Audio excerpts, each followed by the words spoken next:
Thank you.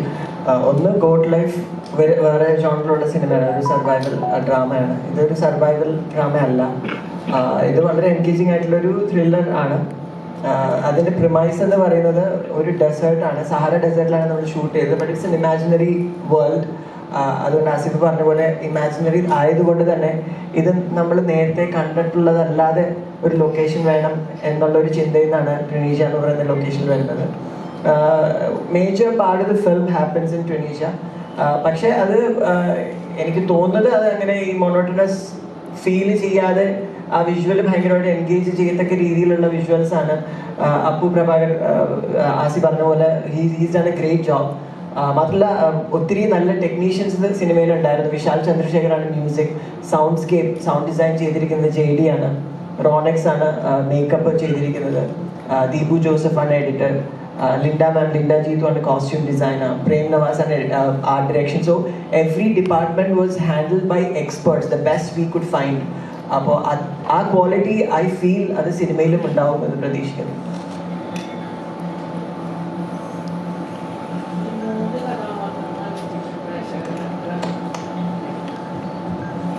ഈ 3 കഥാപാത്രങ്ങളെ വെച്ചിട്ട് പ്രേക്ഷകർ 2.5 മണിക്കൂറോളം തിയേറ്ററിൽ ഇരുത്താൻ അത് കുറച്ച് പ്രയാസമായ കാര്യമല്ലേ? അതെങ്ങനെയാണ് സ്ക്രിപ്റ്റിലേക്ക് നോക്കിയത്? അത് ഈ 3 ക്യാരക്ടറിനെ വെച്ച് ഈ മോണോട്ടണസ് ആകാതെ എങ്ങനെ കൊണ്ടുപോകാം എന്നുള്ളൊരു തോട്ടിൽ നിന്ന് ഉടലെടുത്തതല്ല സ്ക്രിപ്റ്റ്. ഈ സ്ക്രിപ്റ്റിന്റെ റിക്വയർമെന്റ് അനുസരിച്ച് ഈ ക്യാരക്ടേഴ്സ് മതി, ഇതായിരുന്നു അതിന്റെ റിക്വയർമെന്റ്. അതുകൊണ്ടാണ് ആ സ്ക്രിപ്റ്റിൽ 3 ക്യാരക്ടേഴ്സ് ആയിട്ട് വരുന്നത്.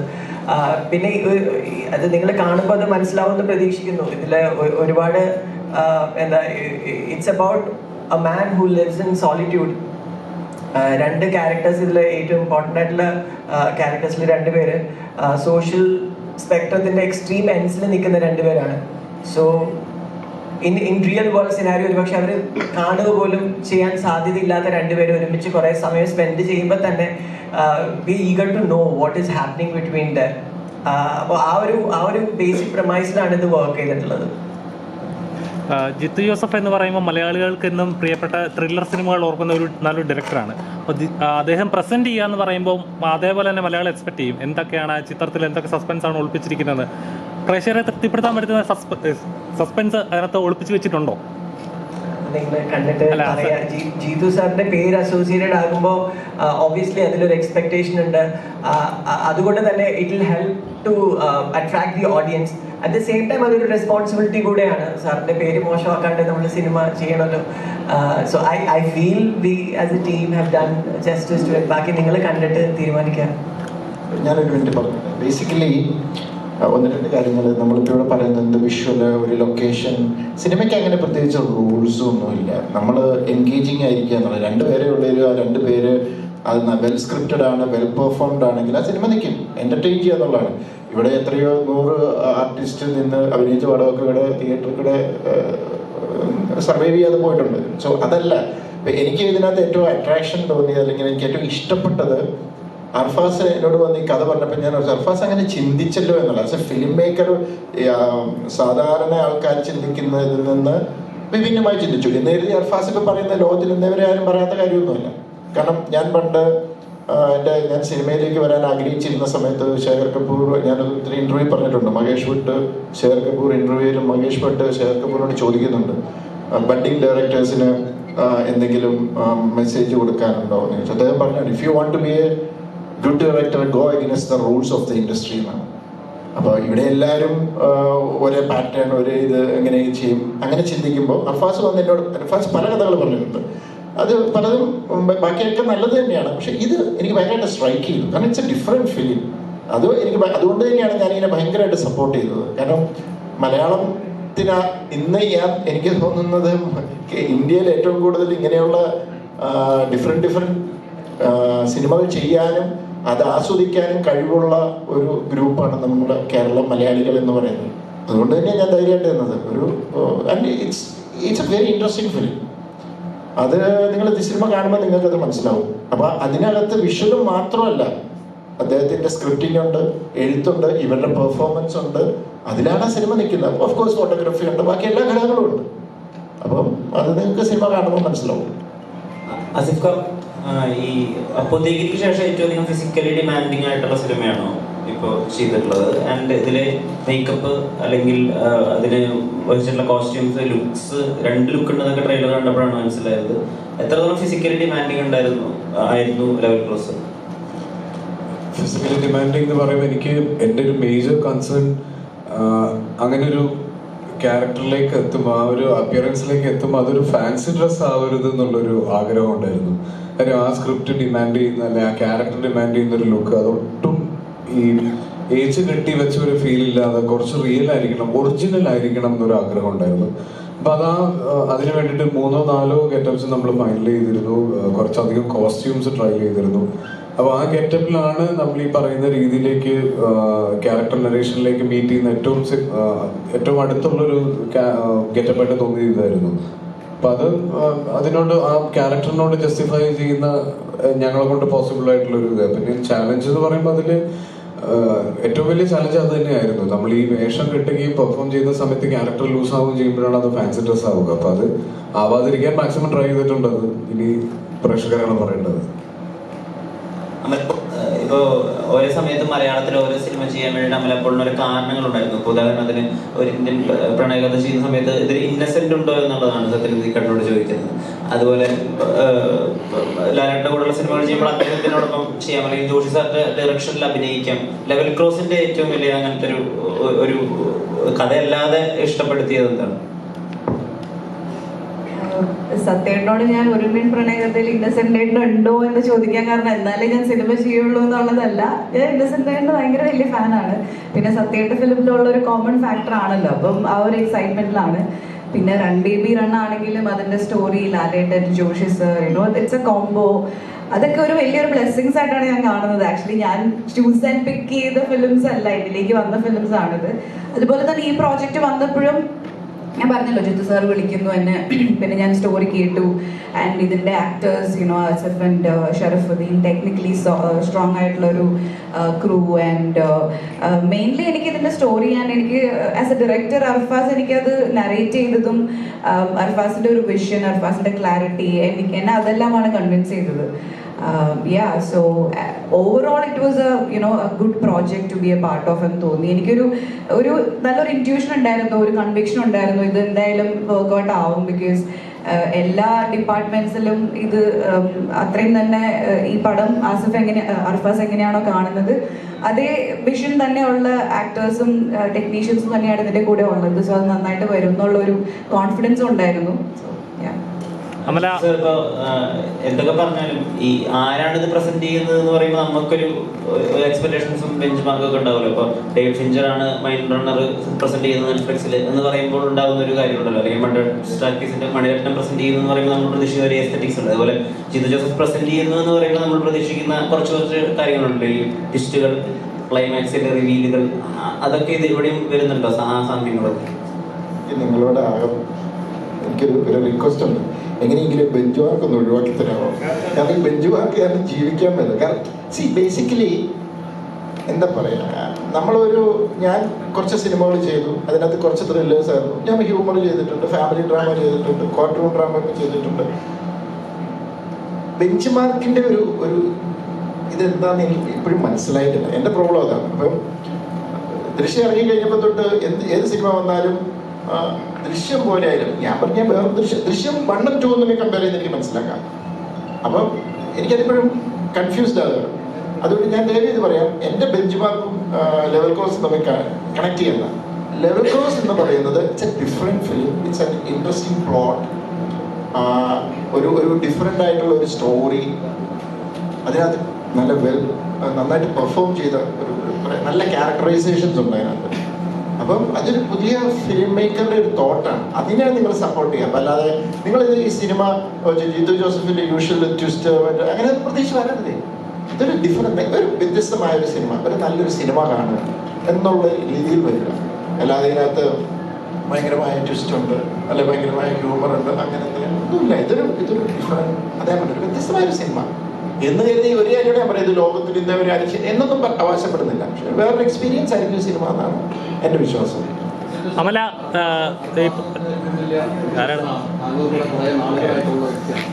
ഇൻഡിപെൻഡന്റ് ആവണം, അത് ഏറ്റവും സന്തോഷിക്കുന്ന വ്യക്തിയായിരിക്കും. അർഫാസ് പല കഥകൾ പറഞ്ഞു നേരത്തെ പറഞ്ഞു. അതിൽ ഏതൊരു കഥ ജിത്തു സാർ ചെയ്യണമെന്ന് എന്തെങ്കിലും തോന്നുന്നു? അർഫാസ് പറയും ചെയ്യുന്ന ആഗ്രഹിച്ചു പറഞ്ഞാൽ ഞാൻ കാര്യം ചെയ്യാവോ? കഥകൾ പറഞ്ഞു. അല്ല പറഞ്ഞു. എനിക്ക് അർഫാസ് ഒരു നല്ലൊരു തോട്ട് ഒരിക്കൽ എന്നോട് പറഞ്ഞു. പാവം കഷ്ടപ്പെട്ട് അതിന് വർക്ക് ചെയ്തുകൊണ്ട് വന്നത് അർഫാസിന് വേണ്ടി തന്നെ. എനിക്കും ഇഷ്ടപ്പെട്ട ഒരു ഹ്യൂമർ ട്രാക്കിലുള്ള ഒരു സിനിമയായിരുന്നു, ഒരു ഇൻട്രസ്റ്റിംഗ് ഉള്ളത്. അത് പകുതി വർക്ക് ചെയ്തപ്പോഴത്തേക്ക് അതേ കഥയിൽ വേറൊരു സിനിമ വന്നു മലയാളത്തിൽ. അപ്പോൾ നമുക്ക് എന്ത് ചെയ്യാൻ പറ്റും? വർക്ക് ചെയ്തോണ്ടിരിക്കുന്നത്. അപ്പോഴൊരു ദിവസം വിളിച്ചു ഇങ്ങനെ സാറേ ആ സിനിമ ഉണ്ട്, അത് ഇത് തന്നെയാന്ന് പറഞ്ഞു. പിന്നെയും എന്നോട് ഓരോ തോട്ടുകൾ പറഞ്ഞു. അതൊക്കെ കുറച്ച് ഐഡിയാസ് ഇങ്ങനെ പറഞ്ഞു. അപ്പൊ ഇങ്ങനെ ചിലത് പറയുമ്പോൾ ചില ഐഡിയാസ് നമ്മൾ സ്ക്രീൻ പ്ലേ ചെയ്ത് വർക്ക് ചെയ്ത് വരുമ്പോൾ അത് ഭയങ്കരമായിട്ടും അത് നന്നായി വരാം. ചിലത് അത്രയും നന്നായി വന്നെന്ന് വരില്ല, ചിലപ്പോൾ ഡ്രോപ്പ് ചെയ്ത് വരും. അങ്ങനെ പലത് പറഞ്ഞ കൂട്ടത്തിൽ എന്നോട് ഇത് പറഞ്ഞപ്പോൾ ഞാൻ പെട്ടെന്ന് ഞാൻ ചോദിച്ചു, കുറച്ചുകൂടി ഒന്ന് ഡീറ്റെയിൽ ആയിട്ട് നോക്കി ചെയ്തിട്ട് എന്നോട് പറയാൻ ചോദിച്ചു. അപ്പൊ ഞാൻ പറഞ്ഞു അർഫാസ് ഇത് ഭയങ്കര ഇൻട്രസ്റ്റിംഗ് ആണ്. ആസ് എ ഫിലിം മേക്കർ നിങ്ങൾക്കത് ഭയങ്കര ഒരു breakthrough, you are something different എന്നുള്ളൊരു ഫീല് എനിക്ക് തോന്നി. അത് ചിലപ്പോൾ ഓഡിയൻസിന് കിട്ടുമായിരിക്കും എന്നെനിക്ക് തോന്നി. അത് അല്ലാതെ പിന്നെ അർഫാസ് കൊണ്ടുവരുന്ന ഒരു കഥ ഇഷ്ടപ്പെട്ടാലും ഞാൻ എനിക്ക് ഇഷ്ടപ്പെട്ട ആഗ്രഹം തോന്നിയാൽ ഞാൻ മിണ്ടായിരിക്കത്തേ ഉള്ളൂ. കാരണം അത് അർഫാസ് ചെയ്യട്ടെ. റാമിന്റെ പ്രൊഡ്യൂസറാണ്, ഇതിന്റെ പ്രൊഡ്യൂസർ. എന്ത് വരാത്തെന്ന് ഓർത്തോണ്ടിരിക്കുകയാണ്. റാമിന്റെ സമയത്തൊക്കെ അർഫാസ് കൂടെ ആ പ്രൊഡ്യൂസറിലേക്ക് എങ്ങനെ പോയി എന്നുള്ളതാണ്. പ്രൊഡ്യൂസർ ആ പ്രൊഡ്യൂസറിലേക്ക് എങ്ങനെയാണ് പോയത്? അല്ല അത് ഞാൻ തന്നെയാണ്. ഞാൻ പറഞ്ഞു ഏത് സമയത്തായിരുന്നു ഞാനത് പറഞ്ഞു. ദൃശ്യം 2 തെലുങ്ക് ചെയ്തുകൊണ്ടിരിക്കുന്ന സമയത്താണ് ഞാൻ വിളിച്ച് പറയുന്നത്. അപ്പം അന്നത്തെ ബ്ലാസ്റ്റിഫായിട്ടൊക്കെ സംസാരിച്ചു അല്ലേ, ഇല്ലായ്മ മുമ്പാണ്. അപ്പം ഞങ്ങൾ ആദ്യം പ്രൊഡ്യൂസറോടാണ് സംസാരിക്കുന്നത്. അത് മറന്നുപോയി. ഞാനാണ് രമേശ് സാറിനോട് പറഞ്ഞത്. അപ്പൊ അദ്ദേഹത്തിനും കഥ ഇഷ്ടപ്പെട്ടു. അദ്ദേഹം അങ്ങനെയാണത് ഏറ്റെടുക്കാൻ തയ്യാറായത്. അമല, ഒരു ആർട്ടിസ്റ്റിനെ സംബന്ധിച്ച് ചെയ്യുന്ന കഥാപാത്രങ്ങൾ എന്നും ആ കഥാപാത്രങ്ങൾ ആ ഓഡിയൻസ് റിമെമ്പർ ചെയ്യുക എന്നുള്ളതായിരിക്കും ഏറ്റവും വലിയൊരു കാര്യം. അമല ചെയ്തിട്ടുള്ള എല്ലാ കഥാപാത്രങ്ങളും അതുപോലെ നിലനിൽക്കുന്നുണ്ട്. ആടയിലെ കഥാപാത്രങ്ങളായാലും എല്ലാ കഥാപാത്രങ്ങളും അതുപോലെയാണ്. ഈ സിനിമയിലെ കഥാപാത്രം എത്രത്തോളം ചലഞ്ചിങ് ആണെന്ന് കരുതുന്നു? ഓഡിയൻസിലേക്ക് എത്രത്തോളം ലോക്ക് ചെയ്യും? ചാലഞ്ചിങ് ആയിരുന്നു. കാരണം ഫിസിക്കലി അല്ലെങ്കിൽ ലുക്ക് വൈസ് ഒന്നും അല്ല, ബട്ട് പെർഫോമൻസ് വൈസ്. കാരണം ഇതൊരു ഞാൻ പറഞ്ഞല്ലോ, ഈ ക്യാരക്ടേഴ്സിലൂടെയാണ് ഇതിന്റെ സ്റ്റോറി പോകുന്നത്. അപ്പം ഒത്തിരി ലേയേഴ്സ് ഉള്ള ഒരു ക്യാരക്ടറാണ് ഞാൻ പ്ലേ ചെയ്ത ചേത്താലി എന്ന് പറയുന്ന ക്യാരക്ടർ. അപ്പോൾ എനിക്ക് ഒത്തിരി കൺഫ്യൂഷൻസ് ഉണ്ടായിരുന്നു. ഒരുപാട് ക്ലാരിറ്റി വേണ്ട ഒരു ക്യാരക്ടറായിരുന്നു. ഐ റിമെമ്പർ ഞാൻ ജിത്തു സാറിനെയും അവിടെ നിന്ന് ടുണീഷ്യന്ന് വിളിച്ചിട്ട് ഇതിനെക്കുറിച്ച് ഡിസ്കസ് ചെയ്തായിരുന്നു. ഞാൻ ഇതിനെക്കുറിച്ച് ഞാൻ ഒരു സൈക്യാട്രിസ്റ്റാണ് ഞാൻ പ്ലേ ചെയ്യുന്നത്. അപ്പം ഞാനൊരു ഡോക്ടർ, ഒരു സൈക്യാട്രിസ്റ്റ്, എനിക്കറിയാവുന്ന ഒരു ഡോക്ടറെ വിളിച്ചിട്ട് ഞാൻ ഡിസ്കസ് ചെയ്തിരുന്നു. അപ്പം എനിക്ക് ആ ഒരു ക്ലാരിറ്റിയിലേക്ക് എത്താൻ വേണ്ടിയിട്ട് കുറച്ച് സമയം എടുത്തിരുന്നു. But Arfaz was there. എനിക്ക് എൻ്റെ എല്ലാ ക്വസ്റ്റ്യൻസും വളരെ വ്യക്തമായി ക്ലിയർ ചെയ്ത് തന്ന്. അപ്പോൾ ആ ഒരു മെന്റൽ എക്സസൈസ്, ആ ഒരു പ്രോസസ്സ് വെച്ച് നോക്കുമ്പോൾ ചാലഞ്ചിങ് ആയിരുന്നു. ബട്ട് എനിക്ക് I really want to thank ഞങ്ങളുടെ DOP അപ്പു പ്രഭാകർ. ലൈക്ക് നമ്മൾ ചില സിനിമയിൽ നമുക്ക് തോന്നില്ലേ നമ്മളെ കാണാനായിട്ട് വളരെ ഭംഗിയുണ്ടെന്ന്. Like I look really good, like presented very well. ചില ആംഗിൾസ് ലൈക്ക് എല്ലാം ഞാൻ ചെയ്യുന്ന എൻ്റെ പെർഫോമൻസ് വളരെ ബ്യൂട്ടിഫുൾ ആയിട്ട് ക്യാപ്ചർ ചെയ്തിട്ടുണ്ട് അപ്പോൾ. അപ്പം ആ ഒരു രീതിയിൽ എനിക്ക് ഐ എം റിയലി ഹോപ്പിംഗ് ഓഡിയൻസിന് ഇത് കാണുമ്പം മേ ബി ഒരു ഇന്ത്യൻ പ്രണയകഥയ്ക്കൊക്കെ ശേഷം എൻ്റെ ഒത്തിരി പേര് പറഞ്ഞിരുന്ന ലവ് സോങ് ഒക്കെ കണ്ടപ്പം അതിനുശേഷമാണ് അമലേനെ ഇങ്ങനെ കാണുന്നത് മലയാളത്തിൽ, അങ്ങനത്തെ ഒരു പെർഫോമൻസ്. അപ്പം ഞാനും എക്സൈറ്റഡ് ആണ്. മേ ബി ഇത് കഴിയുമ്പം ആ ഒരു ഫീൽ അല്ലെങ്കിൽ ആ ഒരു വൈബ് ഇത് ക്രിയേറ്റ് ചെയ്യുമെന്ന് എനിക്കും ഒരു പ്രതീക്ഷയുണ്ട്.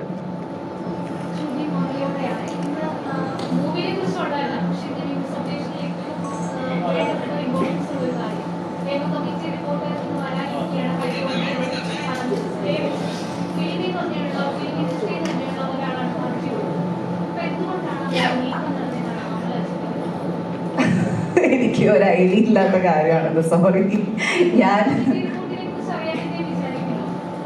But I think level cross listing അതെന്തുകൊണ്ട് എന്നോട് തന്നെ ചോദിക്കാൻ കാരണം? ഓക്കെ സോറി, ഞാൻ അതിനെക്കുറിച്ച് അവെയർ അല്ല. I am sorry. I think ഞാൻ അതിനെക്കുറിച്ച് പഠിച്ചിട്ട് പറയുന്നതായിരിക്കും നല്ലത്.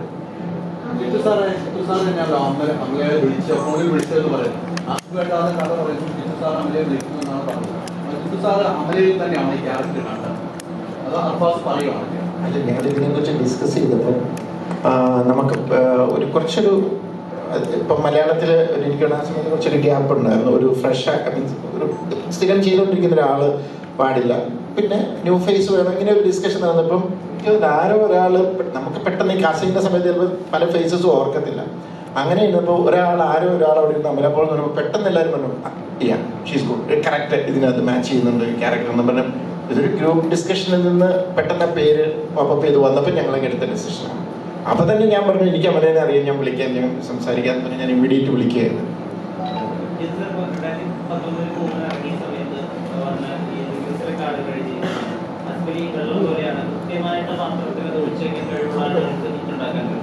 അങ്ങനെയാണ് പ്രധാനപ്പെട്ട പ്രത്യേകതയായിരുന്നു പെർഫോമൻസ് നമുക്ക് കുറെ കണ്ടുകളെ പറ്റിയിട്ടൊക്കെ ഞാൻ ചോദിക്കുന്നത് ഓരോ പടം കഴിയുമ്പോഴും സാർ വന്നിട്ട് ഓരോ ആക്ടേഴ്സ് ഇന്നെ ഏറ്റവും അത്ഭുതപ്പെട്ട ഇൻസ്റ്റിറ്റ്യൂഷൻ പോലെയാണ് രാജേട്ടനെ പറ്റി അതുപോലെ എല്ലാ മേഖലയെ പറ്റി ധാരണയുള്ള ഒരാളുണ്ടെന്നാണ്. അതിലൂടെ ഒരു പടത്തിൽ ത്രോട്ട് നോക്കി നല്ലൊരു പടം പ്രൊഡ്യൂസറായി ചെയ്തിട്ടുണ്ട്. അദ്ദേഹത്തെ പറ്റി എന്താ പറയുക? Is A daring actor. അതായത് വേറെ പലരും ചെയ്യാൻ മടിക്കുന്നത് ചെയ്യാൻ തയ്യാറാകുന്ന ഒരു ആക്ടറാണ്. ഞാനത് പറയാം, ഞാനിന്നിപ്പം ബോളിവുഡിലും ഒക്കെ ഞാൻ പോയി പല സബ്ജക്റ്റ് ഡിസ്കഷനും കാര്യങ്ങളും പ്രൊജക്റ്റുകളും ഉണ്ട്. Majority of the actors are insecure. അങ്ങനെയാണോ ആ ക്യാരക്ടർ, ഇങ്ങനെയാണോ ഈ ക്യാരക്ടർ, അങ്ങനെയാണ് ഇത്, അങ്ങനെ ഒരു പ്രശ്നം ആസിഫിനുണ്ട്. ചേട്ടാ എനിക്ക് എന്തെങ്കിലും ചെയ്യാനുണ്ടോ, അതെന്തായാലും ക്യാരക്ടർ എന്തായാലും, അതാണ് ആസിഫിൻ്റെ പ്രത്യേകത. And is basically is A talented actor, അതുകൊണ്ടാണല്ലോ ഇൻഡസ്ട്രിയിൽ ഇപ്പോഴും നിൽക്കുന്നത്. പക്ഷെ അതിനേക്കാൾ ഈസ് എ ഡെയറിങ് ആക്ടർ. ഇപ്പം ഉയരെ എന്ന് പറയുന്ന സിനിമ ഞാനൊരു കൂമൻ്റെ കഥയൊക്കെ വന്നപ്പോൾ ഞാൻ പറഞ്ഞു, ഞാൻ പറഞ്ഞു എനിക്ക് ഭയങ്കരമായിട്ട് എനിക്ക് ബഹുമാനവും സ്നേഹവും തോന്നി, കാരണം ആസിഫ് ആ ക്യാരക്ടർ ചെയ്തതിന്. ഇപ്പോഴും ഇവിടുത്തെ ഒരു പ്രശ്നം പല ആക്ട്രസസും ആക്ടേഴ്സിനോടും നമ്മൾ കഥ പറയുമ്പോൾ അയ്യോ എൻ്റെ ക്യാരക്ടറിന് നെഗറ്റീവ് ഷെയ്ഡ് ഉണ്ടാകും. ഞാൻ 12th Man ചെയ്തപ്പോൾ ഫിദ എന്ന് പറയുന്ന ക്യാരക്ടർ ചെയ്യാനായിട്ട് കുറേ ആക്ട്രസുമായിട്ട് ഡിസ്കസ് ചെയ്തപ്പോഴൊക്കെ എല്ലാവരും മാറുക പേടിച്ച്. എന്തിനാ ഇങ്ങനെ ഇമേജ് കോൺഷ്യസ് ആകുന്നത്? അവരൊരു ഒരു ക്യാരക്ടറിനെ പോർട്രേ ചെയ്യുമല്ലോ, അത് അവരുടെ സ്വഭാവമാണെന്നല്ലല്ലോ നമ്മൾ പറഞ്ഞത്. അതിന് അത്രയും പേടിക്കുന്നുണ്ട് പലരും. അങ്ങനെ എല്ലാവരും ഞാൻ പറയുന്നില്ല, പലരും. പക്ഷെ ആസിഫിന്റെ ഏറ്റവും വലിയ ക്വാളിറ്റിയാണ് കണ്ടത്. Is a good actor and is a daring actor. Thank you sir. ആസിഫിക്ക് ആദ്യം തന്നെ ചോദിക്കുകയാണ്, ഇപ്പോൾ ഈ പറഞ്ഞ പോലെ ഉയരയിലെ കഥാപാത്രങ്ങൾ വന്ന് തിയേറ്ററിൽ ഇറങ്ങിയെങ്കിലും സോഷ്യൽ മീഡിയയിൽ വന്നപ്പം നെഗറ്റീവ് ഷെയ്ഡ് വന്നപ്പോഴേക്കും കുറേ നെഗറ്റീവായിട്ട് ഇങ്ങനെ നെഗറ്റീവ് ചെയ്തല്ലോ എന്ന് പറഞ്ഞൊരു ഇമേജ് ഉണ്ടായിരുന്നു. അപ്പോൾ അങ്ങനെ ഒരു ഇമേജ് ഉള്ളതുകൊണ്ടാണോ കൂടുതൽ കഥകൾ അല്ലെങ്കിൽ നെഗറ്റീവ് ഷെയ്ഡ് അല്ലെങ്കിൽ അങ്ങനത്തെ ഒരു കഥാപാത്രങ്ങൾ മിസ് ചെയ്ത് പോകുന്നത്? ക്യാരക്ടേഴ്സ് മിസ് ചെയ്ത് പോകുന്നതോ? എനിക്കങ്ങനെ മിസ് ചെയ്ത് പോയെന്ന് തോന്നുന്നത് ഇല്ല. അങ്ങനെ ക്യാരക്ടേഴ്സ് മിസ്സായിട്ടില്ല എനിക്ക്. പക്ഷെ അങ്ങനെ നെഗറ്റീവ് ചെയ്യും, ഞാൻ അതിന് മറുപടി നേരത്തെ പറഞ്ഞിട്ടുണ്ട്. അങ്ങനെ ചെയ്യുമ്പോൾ നമുക്ക് കിട്ടുന്ന ക്യാരക്ടേഴ്സിൻ്റെ ഒരു പ്രഡിക്റ്റബിൾ സ്വഭാവം ഉണ്ടാവില്ല. നമ്മൾ എങ്ങനെ വേണമെങ്കിലും തിരിയാമെന്ന് ഓടിയെന്ന് തോന്നാം, അല്ലെങ്കിൽ ഒരു ഹീറോ ഇമേജ് ഉണ്ടെന്നോ ഒരു പോസിറ്റീവ് എൻഡിങ് ആയിരിക്കും എന്നുള്ള ഒരു പ്രഡിക്ഷൻ ഇല്ലാതെ ഫ്രീഡം കിട്ടും ആ ക്യാരക്ടേഴ്സിന്. അതാണ് എൻ്റെ ഏറ്റവും വലിയൊരു ക്യാച്ച് അങ്ങനെ ചെയ്യുന്നത്. ക്യാരക്ടേഴ്സിന് മാത്രമല്ല, ഫിലിം മേക്കേഴ്സിനാണ് ഫ്രീഡം കിട്ടുന്നത്. നമ്മളൊരു ചില ക്യാരക്ടേഴ്സ് ആർട്ടിസ്റ്റ് വരുമ്പോൾ ഹ്യൂമർ ചെയ്യാനായിട്ട് അത് ചെയ്യും. അപ്പോൾ നമ്മൾ ഷാജോണെയും ഇവരെയൊക്കെ എടുത്ത് വില്ലൻ വേഷമൊക്കെ ചെയ്ത് ഞാനെപ്പോഴും ആഗ്രഹിക്കുന്നതാണ് ഹീറോ ചെയ്തിരിക്കുന്നവർ നെഗറ്റീവ് ചെയ്യണം, നെഗറ്റീവ് ചെയ്യുന്നവർ ഹീറോ, അങ്ങനെയൊക്കെ. അപ്പോൾ എന്നറിയോ, ഒരു ഫിലിം മേക്കറിന്, ഒരു റൈറ്റർക്ക് ഒരു സ്ക്രിപ്റ്റ് എഴുതി ഇങ്ങനെ കൊണ്ടുപോകുമ്പോൾ എങ്ങോട്ട് വേണേലും ആ കഥയെ ട്വിസ്റ്റ് ചെയ്ത് കൊണ്ടുപോകാൻ പറ്റും. അപ്പം ഞാൻ പറഞ്ഞേ, അത് ആസിഫിനെ പോലെ എല്ലാ ആക്ടേഴ്സും ചിന്തിച്ചു തുടങ്ങണം. പ്രത്യേകിച്ചും അതിന് ഏറ്റവും നല്ല സ്കോപ്പുള്ള ഒരു സ്ഥലത്താണ് നമ്മൾ ജീവിക്കുന്നത്, മലയാളം. കാരണം അത് മനസ്സിലാക്കാൻ അത്രയും ബുദ്ധിയും അതിനുള്ള പ്രാപ്തിയുള്ളൊരു ഓഡിയൻസ് ഉള്ള കാര്യത്തിന് ഞാൻ തന്നെ നമ്മൾ ഫിലിം ഇൻഡസ്ട്രി ഭയങ്കര ബ്ലെസ്ഡ് ആണ്. അപ്പം ശരിക്കും അത് ഏറ്റവും കൂടുതൽ ബെനിഫിറ്റ് കിട്ടുന്നത് ഞങ്ങൾ ഫിലിം മേക്കേഴ്സിനാണ്. ഇങ്ങനെ ആക്ടേഴ്സ് ചിന്തിച്ച് സപ്പോർട്ട് ചെയ്യുന്നു. പ്രൊഡ്യൂസറിൻ്റെ ഒരു തീരുമാനത്തിന് വേണ്ടി വെയിറ്റ് ചെയ്യണം. അപ്പം അദ്ദേഹത്തോട് ചോദിക്കുക, കാരണം ഞങ്ങൾ റെഡിയാണ്. അത്രേ എനിക്ക് പറയാൻ പറ്റും. നേരത്തെ അമലാമ്മ സിനിമാറ്റോഗ്രാഫറിനെ പറ്റി പറഞ്ഞു. ഇപ്പൊ തീർച്ചയായിട്ടും അദ്ദേഹത്തിനെ പറ്റി പറഞ്ഞു. കാരണം ടീസർ കണ്ടപ്പോൾ തന്നെ എനിക്ക് ഭയങ്കര അത്ഭുതമായിട്ട് തോന്നി. കാരണം നല്ല ഗംഭീരമായിട്ടുള്ള ഷോട്ട്സ് കാണിക്കുന്നത്. അത് എടുത്ത് പറയുകയാണെങ്കിൽ ആ ഒരു ഗുഹ അല്ലെങ്കിൽ ആ റെയിൽവേ ട്രാക്ക്, അത് ആദ്യമൊക്കെ നടന്നു വരുന്ന ആ ഒരു ഷോട്ട്, അപ്പം എനിക്കൊരു ഡൗട്ട് തോന്നി അന്നേരം. അതായത് ഈ സിനിമയിലെ ഏറ്റവും മികച്ച ഷോട്ടുകൾ കൂട്ടി വെച്ച് ടീസർ ഉണ്ടാക്കിയതാണോ, അല്ലെങ്കിൽ സിനിമയിലുടനീളം ഇത്തരത്തിലുള്ള ഷോട്ട്സ് ഒരുപാട് ഉണ്ടായിരിക്കുമെന്ന്. അപ്പൊ ആ സിനിമാറ്റോഗ്രാഫിയിൽ എത്രത്തോളം സാറ്റിസ്ഫൈഡ് ആണ്? ഈ സിനിമാറ്റോഗ്രാഫർ ജഡ്ജ് ചെയ്യുന്നത് സിനിമയ്ക്ക് ആവശ്യമുള്ളത് മാത്രം ഷൂട്ട് ചെയ്യുന്ന ആളാണ് നല്ല സിനിമാറ്റോഗ്രാഫർ എന്നാണ് ഞാൻ വിശ്വസിക്കുന്നത്. അതിൻ്റെ അകത്ത് സിനിമാറ്റോഗ്രാഫറിന്റെ കഴിവ് കാണിക്കാനല്ല, അതിൻ്റെ അകത്ത് ഞാനൊരു കുറേ ഗിമ്മിക്സ് ചിലപ്പോൾ അത് ഡിമാൻഡ് ചെയ്യുന്ന സിനിമകളുണ്ടാവും. ഞാൻ വിശ്വസിക്കുന്നത് ഈ ഡയറക്ടർ എങ്ങനെയാണോ ഈ സിനിമ നറേറ്റ് ചെയ്യാൻ ആഗ്രഹിക്കുന്നത് അതിനെ സപ്പോർട്ട് ചെയ്യുന്ന, അല്ലെങ്കിൽ അത് ഒരു ടേസ്റ്റ്ഫുള്ളി ചെയ്യുന്ന ആളായിരിക്കണം നല്ല സിനിമാറ്റോഗ്രാഫർ. അപ്പുവിനെ ഞാൻ ഇതിൽ മെൻഷൻ ചെയ്യാനുള്ളൊരു കാരണം, ഈ സിനിമയെ അപ്പു മനസ്സിലാക്കി ഈ ഒരു മാജിക്കൽ ഫീൽ ഈ സിനിമയിൽ കൊടുക്കുക. ഒരു ഇമാജിനറി വേൾഡ് നമ്മൾ പറയുമ്പോൾ അതിനെവിടെയൊക്കെയോ ഒരു പ്രത്യേകതകൾ, ഒരു അസ്വാഭാവികത തോന്നണം, എന്നാൽ അത് ഭയങ്കര ഗിമ്മിക്കായിട്ട് തോന്നരുത് എന്നുള്ളത് കൃത്യമായ ഒരു ലൈനിലൂടെ അപ്പു പോയിട്ടുണ്ട്. പിന്നെ ആ ലൊക്കേഷൻ ഒരു പുതിയ സ്ഥലമാണ്, അപ്പൊ നമുക്കത് കാണുമ്പോൾ അതിലെ എല്ലാ ഫ്രെയിംസും നമുക്ക് ഭയങ്കര ബ്യൂട്ടിഫുൾ ആയിട്ട് തന്നെ തോന്നും. അത് തന്നെയായിരുന്നു അർഫാസിന്റെ ഉദ്ദേശവും. ഈ കഥ നടക്കുന്നത് എവിടെയാണെന്നോ ഏത് ജോഗ്രഫി ആണെന്നോ ഒന്നും ഓഡിയൻസിന് മനസ്സിലാവരുത്. എന്നാൽ ഇതൊരു മലയാള സിനിമയാണോ എന്ന് ചോദിച്ചാൽ ഇതൊരു ഒരു ഇന്റർനാഷണൽ സിനിമ, അതായത് നമ്മൾ റെപ്രസെന്റ് ചെയ്യാൻ ആഗ്രഹിക്കുന്ന മലയാളത്തിൽ നിന്നുള്ള ഇതൊരു മലയാള സിനിമയാണ് പുതിയൊരു സ്റ്റൈലിൽ പറയുന്നത്. അപ്പൊ ആ ഒരു പുതുമ എല്ലാ രീതിയിലും കൊണ്ടുവരാൻ ശ്രമിച്ചിട്ടുണ്ട്. അതുപോലെ ആസിഫ് അലിയുടെ എന്നുള്ള രീതിയിൽ മൾട്ടി ലാംഗ്വേജിൽ വരുന്ന ഒരു ആദ്യത്തെ ഒരു സിനിമയാണ്. അപ്പൊ ഇപ്പോഴാണെങ്കിൽ തമിഴ് ഓഡിയൻസ് മലയാള സിനിമ, അത് ഏത് നടന്റെ ആണെങ്കിലും നല്ല കഥകൾ, നല്ല കോണ്ടന്റ് ഉണ്ടെങ്കിൽ സ്വീകരിക്കുന്ന ഒരു കാലഘട്ടമാണ്. അപ്പൊ അത്തരത്തിൽ എത്രത്തോളം ഒരു എക്സ്പെക്ടേഷൻ ഉണ്ട്? നമ്മൾ ഓരോ പ്രാവശ്യവും നമ്മുടെ സിനിമകളുടെ പ്രൊമോഷനായിട്ടും കേരളത്തിന്റെ പുറത്ത് പോകുമ്പോൾ ആളുകൾ പറയുന്നത് കേരളത്തിൽ നിന്ന് വരുന്ന മലയാള സിനിമയ്ക്ക് പ്രഡിക്റ്റബിലിറ്റി ഇല്ല എന്നുള്ളതാണ്. അവിടെ നിന്ന് വരുന്ന സിനിമകൾ ഇത്തരത്തിലായിരിക്കും, അല്ലെങ്കിൽ നമ്മൾ തമിഴ് സിനിമ എന്ന് പറയുന്ന പോലെ, തെലുങ്ക് സിനിമ എന്ന് പറയുന്ന പോലെ ഒരു ഐഡന്റിറ്റി ഇല്ല മലയാള സിനിമയ്ക്ക്. ഇവിടെ നിന്ന് ഓരോ പ്രാവശ്യം പോയി അവിടെ ആളുകൾ ശ്രദ്ധിക്കുന്നത് ഓരോ രീതിയിലുള്ള സിനിമയാണ്. അപ്പം തലവിന് ശേഷം എനിക്ക് ഈ വരാൻ പോകുന്ന റിലീസ് അവിടെ ആരെങ്കിലും കാണുന്നുണ്ടെങ്കിൽ അവർക്ക് തലവനിൽ നിന്ന് എൻറ്റയർലി ഡിഫറെൻ്റ് ആയ ഒരു സിനിമ കൊടുക്കാൻ പറ്റുന്നതിൻ്റെ ഒരു എക്സൈറ്റ്മെന്റ് ഉണ്ട്. അത് നമ്മുടെ സിനിമയുടെ ഒരു വളർച്ച ആളുകൾ ശ്രദ്ധിക്കുമ്പോൾ അവർക്ക് കിട്ടുന്ന ഒരു സന്തോഷമായിരിക്കും ആ ഒരു ഡിഫറൻസ് എന്ന് പറയുന്നത്. 2018-ലൊക്കെ അവൻ്റെ ഇത് മൈക്ക് മേടിക്കും, ചുമ്മാ തമാശ.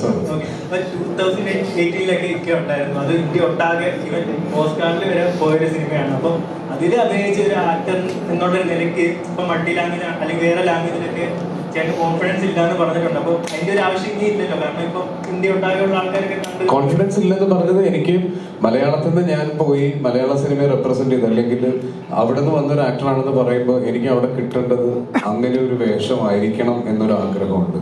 പിന്നെ എൻ്റെ ഒരു സിനിമ കണ്ട്, എൻ്റെ ഒരു ക്യാരക്ടർ കണ്ട് അവിടുന്ന് ആളുകൾ മനസ്സിലാക്കിയതിന് ശേഷമായിരിക്കണം അവിടെ പോകണം എന്നുള്ളതുകൊണ്ട് ഈ വിളികളൊക്കെ വന്ന സമയത്ത് അതിനേക്കാൾ നല്ല മലയാള സിനിമ എനിക്ക് ഇവിടെ കിട്ടുന്നുണ്ടായിരുന്നു. അതുകൊണ്ടാണ് പോകാതിരുന്നത്.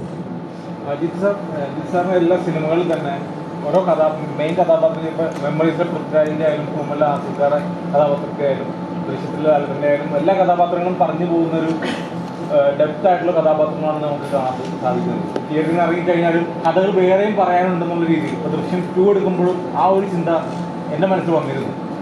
അപ്പോൾ ഈ അടുത്ത് കണ്ടതിൽ ദൃശ്യം 2 കഴിഞ്ഞ് കൂമന് കഴിഞ്ഞ ഒരു ഈ സ്ഥലത്ത് ലാലേട്ടന്റെ ഈ ദൃശ്യം 3 വരാണെങ്കിൽ കൂമനിൽ ആസിഫ് അലി ആയിരിക്കണം ഈ പറഞ്ഞ പോലെ ലാലേട്ടന്റെ ഒരു ഇത് ഭയങ്കര കമന്റിൽ നിന്നായിരുന്നു. അതുപോലെ തന്നെ എല്ലാ സിനിമകളും എടുത്താൽ ഇപ്പൊ പൃഥ്വിരാജിന്റെ റോള് വേറൊരു സിനിമയ്ക്ക് വേണ്ടിയിട്ട് ഇപ്പൊ ലാലേട്ടനായിട്ട് ചെയ്യുക, അങ്ങനെയുള്ളൊരു യൂണിവേഴ്സ് ക്രിയേറ്റ് ചെയ്യാന്നുള്ള രീതിയിൽ കമ്പനിന് വരാറുണ്ടായിരുന്നു. അത് ഇത്തരം ഒരു സിനിമ നമുക്ക് ചെയ്യാൻ സാധിക്കും. യൂണിവേഴ്സൽ അങ്ങനെ പ്രോബ്ലം വെച്ചാൽ കാരണം ആ ഒരു ട്രെൻഡ് അല്ല. എൻ്റെ ഒരു കാര്യം ഞാൻ പറയാം, എൻ്റെ ഒരു ഇത് വെച്ചിട്ട് ഇപ്പോൾ ആരെങ്കിലും എന്തെങ്കിലുമൊക്കെ ചെയ്യുന്നുണ്ടോ, ഇപ്പം ആ യൂണിവേഴ്സ് എന്നുള്ളൊരു പരിപാടി നടക്കുന്നുണ്ട്. അപ്പം ഞാനും ഒരു യൂണിവേഴ്സ് അടിച്ചേക്കാം എന്നോർത്ത് എൻ്റെ പ്രോബ്ലം വെച്ചാൽ ഞാനൊരു കഥയെ കിട്ടിക്കഴിഞ്ഞാൽ ആ കഥയെ അപ്രോച്ച് ചെയ്യാം. ഓക്കെ, ആ കഥ എങ്ങനെ പറയാം, എങ്ങനെ കുറച്ചൊന്ന് ഡിഫറെൻ്റ് ആക്കാം, അല്ലെങ്കിൽ എങ്ങനെ അതിനകത്ത് ഇമോഷൻസ് വർക്ക് ചെയ്തില്ല എന്ന് മാത്രമേ ഞാൻ ചിന്തിക്കാറുള്ളൂ. അതായത് ആ ക്യാരക്ടറോട് ഈ ക്യാരക്ടറോട് എടുത്തിട്ട് ഇത് യൂണിവേഴ്സ് ആക്കി ഞാൻ അങ്ങനെ ചിന്തിക്കുന്നില്ല. അത് എൻ്റെ കുഴപ്പമായിരിക്കാം, എനിക്കറിയില്ല. എന്നോട് എൻ്റെ മോള് ചോദിച്ചു, ഇത് ശരിക്കും ഇങ്ങനെ ഇതിലൊക്കെ വന്നപ്പോൾ സാമലക്സ് മറ്റേ കൂബിലെ ഇത് CBI നമ്മുടെ സേതുരാമയ്യര് ഇവരല്ല. അപ്പം ഞാൻ പറഞ്ഞു അല്ല, അത് എൻ്റെ ക്യാരക്ടർ അല്ല എങ്കിലും ഇങ്ങനെ പറഞ്ഞു. ഞാൻ പറഞ്ഞു എനിക്ക് കിട്ടുന്നില്ല, എനിക്കങ്ങനെ ആലോചിക്കാൻ പറ്റുന്നില്ല. ഓരോ കഥയും ഞാനിങ്ങനെ ഇത് ചെയ്തു. ആ പാടെ ഒരു സെക്കൻഡ് പാർട്ട് ചെയ്തത് ദൃശ്യത്തിൻ്റെയാണ്. അതിങ്ങനെ കറക്റ്റ് ഒരു ഇത് വന്നപ്പോൾ ആ ക്യാരക്ടറിനെ ഞാൻ കണ്ടിന്യൂ ചെയ്തു. ഇനിയിപ്പോൾ നാളെ കൂമനൊരു ഇതുണ്ടാവുമോ എനിക്കറിയില്ല. ചിലപ്പോൾ ഒരു നല്ല ഐഡിയ വന്നാൽ ചിലപ്പോൾ ഉണ്ടാവുമായിരിക്കും. അല്ലാതെ അവിടുന്ന് കോമന്റ് ആ ക്യാരക്ടറിനെ എടുത്തു ഈ ക്യാരക്ടറിനെ എടുത്തു ഞാനിങ്ങനെ അങ്ങനെ ഒരു ഐഡിയ ഒന്നും പോകുന്നില്ല, അങ്ങനെയൊന്നും ഞാൻ ചിന്തിക്കുന്നില്ല. അതാണ് എൻ്റെ പ്രശ്നം. അത്തരം സിനിമ എല്ലാവരും ആഗ്രഹിക്കുന്നുണ്ട്. ഇത്തരം നിങ്ങൾ ആരെങ്കിലും ഒന്ന് സ്ക്രിപ്റ്റ് ഉണ്ടാക്കണ്ടേ? ഏറ്റവും വലിയ ബുദ്ധിമുട്ട് അവിടെയാണ്. നമുക്ക് ചുമ്മാ ഇരുന്ന് പറയാം അവിടെ ഇരുന്നിട്ട്. ഞാനിപ്പോൾ പുറത്തുനിന്ന് സ്ക്രിപ്റ്റ് എടുക്കുന്നുണ്ട്, അയ്യോ ദൈവം ഇത് പറഞ്ഞാൽ ഒരബദ്ധം പറ്റും. അല്ല ഞാൻ പറഞ്ഞ ഇങ്ങനത്തെയൊക്കെ ഐഡിയ ക്യാരക്ടർ എല്ലാവരും ഒരു ഐഡിയ വരുവാണെങ്കിൽ ചെയ്യാം. കാരണം ദിൽഷൻ്റെ സമയത്ത് ഒരബദ്ധം പറ്റി, സ്ത്രീക്ക് ഒരു കഥയുണ്ടെങ്കിൽ ഞാൻ തമാശയായിട്ട് അടിച്ചു. അത് കഴിഞ്ഞിപ്പം എൻ്റെ മെയില് ആക്ച്വലി ബ്ലോക്ക്ഡായി. സീരിയസ്ലി ആ മെയില് ബ്ലോക്ക്ഡായി. അത് കഴിഞ്ഞപ്പോഴാണ് ഞാനിത് മറന്നുപോയി. അത് കഴിഞ്ഞപ്പോൾ ആരാണ്ട് പറഞ്ഞു സാറിന് എനിക്ക് അതിനകത്ത് ആ ടൈം ലൈൻ വെച്ചിട്ട് കാണിച്ചു തന്നപ്പോൾ ഞങ്ങൾക്ക് ശരിയാ ഞാനൊരു തമാശയായിട്ട് പറഞ്ഞു. ഞാൻ അങ്ങനെ ചിന്തിക്കുന്നില്ല, അതാണ് പ്രശ്നം. എൻ്റെ പേരിൽ ആരും അയക്കണ്ട കേട്ടോ. വലിയ രീതിക്കാണ് പല ടൈമായിട്ട് ക്യാമ്പസിൽ പോകുമ്പോൾ പ്രസ് മീറ്റുണ്ട്. ഈ സിനിമയുടെ ഒരു വിശ്വാസത വീണ്ടും വർദ്ധിക്കുകയാണ് പ്രേക്ഷകർ. അതെങ്ങനെ കാണുന്നത്?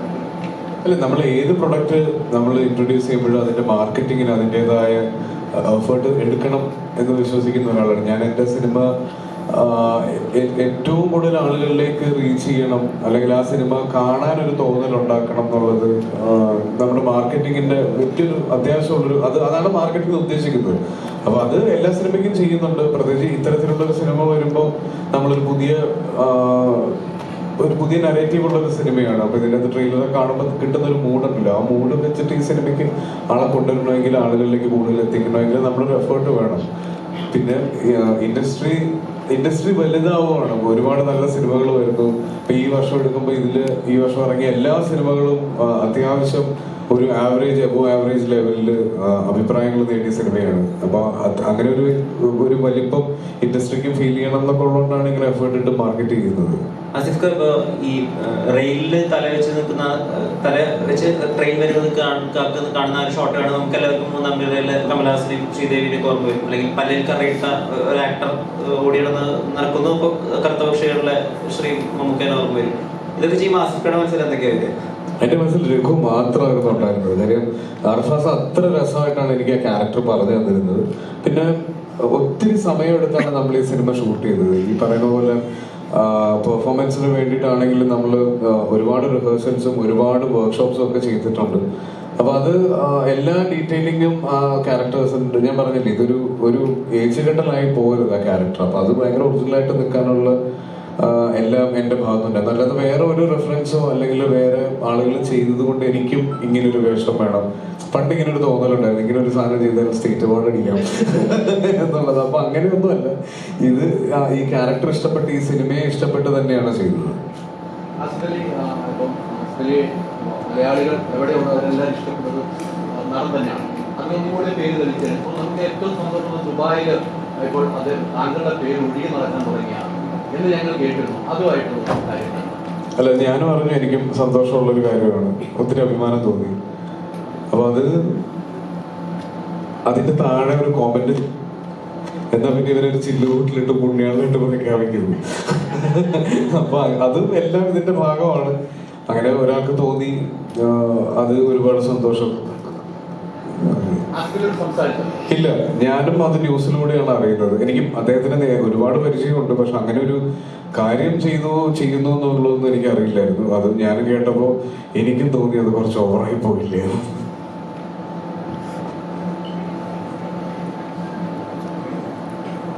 ഷറഫുദ്ദീൻ എത്തിപ്പെടാൻ കഴിഞ്ഞിട്ടില്ല.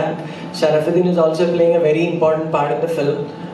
മൂന്നുപേരും ഇമ്പോർട്ടൻ്റ് ആയിട്ടുള്ള ക്യാരക്ടേഴ്സാണ് ചെയ്യുന്നത്. അൺഫോർച്ചുനേറ്റ്ലി ഷറഫിന് ചില പ്രശ്നങ്ങൾ കാരണം വരാൻ പറ്റിയിട്ടില്ല. I feel very blessed to have these kind of actors in my film. And sir അത് പ്രസൻറ്റ് ചെയ്യുക എന്ന് പറയുന്നത് it's a dream come true. ഒരുപാട് സ്ട്രഗിൾസ് ഉണ്ടായിരുന്നു on the way, right from casting, like you know I mention before, Amala ഈ സിനിമയിൽ വരണം എന്നുള്ളത് എൻ്റെ വലിയൊരു ആഗ്രഹമായിരുന്നു. ഈ സ്ക്രിപ്റ്റ് എഴുതുമ്പോൾ മുതലേ എൻ്റെ മനസ്സിലുള്ള റെഫറൻസ് ഇമേജ് അമലയുടെ ആയിരുന്നു. ഞാനത് മുന്നേ പറഞ്ഞിട്ടുണ്ട്. അപ്പോൾ അമലയിലേക്ക് സാറ് ഹെൽപ്പ് ചെയ്തിട്ട് finally I got Amala. Asif, Sharaf, ഇതുപോലെ ആക്ടേഴ്സിനെ കിട്ടിയത് എൻ്റെ വലിയൊരു ഭാഗ്യമാണ്.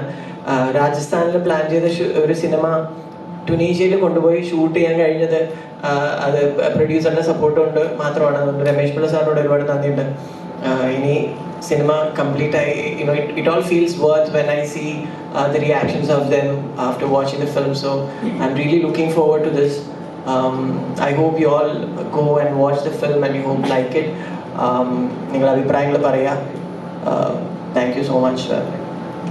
Thank you. അപ്പോൾ തീർച്ചയായിട്ടും ഞാൻ എപ്പോഴും പറയാറുള്ളതാണ്, മീഡിയയുടെ സപ്പോർട്ട് ഒരു സിനിമയുടെ വിജയത്തിന് എത്ര അത്യാവശ്യമാണെന്നുള്ളത് എന്നെപ്പോലെ അല്ലെ എന്നേക്കാൾ നന്നായിട്ട് നിങ്ങൾക്കറിയാം. അപ്പോൾ നിങ്ങൾ ഇതുവരെ തന്ന സപ്പോർട്ടിനേക്കാൾ കൂടുതൽ സപ്പോർട്ട് ഈ സിനിമയ്ക്ക് കിട്ടുമെന്ന് പ്രതീക്ഷിക്കുന്നു. ഇതൊരു നല്ല സിനിമയാണെങ്കിൽ മാക്സിമം ആളുകളിലേക്ക് എത്തിക്കുക. സിനിമകൾ നന്നാവുമ്പോഴാണ് നമ്മുടെ ഇൻഡസ്ട്രി വലുതാവുന്നത്. നമ്മുടെ ഇൻഡസ്ട്രി വലുതാവുമ്പോൾ നമുക്ക് എല്ലാവർക്കും അത് ബെനിഫിഷ്യലാണ്. നമുക്ക് എല്ലാവർക്കും ഒരുമിച്ച് നന്നാവാൻ പറ്റട്ടെ എന്ന് ആശംസിക്കുന്നു. Thank you. Thank you so much. അപ്പോൾ എല്ലാവരും സപ്പോർട്ട് ചെയ്യുക. 26-ാം തീയതി എല്ലാവരും തിയേറ്ററിൽ തന്നെ പോയി സിനിമ കാണുക. എല്ലാവരെയും അല്ലേ സപ്പോർട്ട് ചെയ്ത് ഗംഭീരമാക്കി ആസിഫ് അലിയുടെ അടുത്ത ഗംഭീര ചിത്രത്തിന് കേക്ക് കട്ടിയുണ്ട് നമുക്ക്. Okay, thank you so much. Thank you Amala. Thank you Jithu sir. Alfas.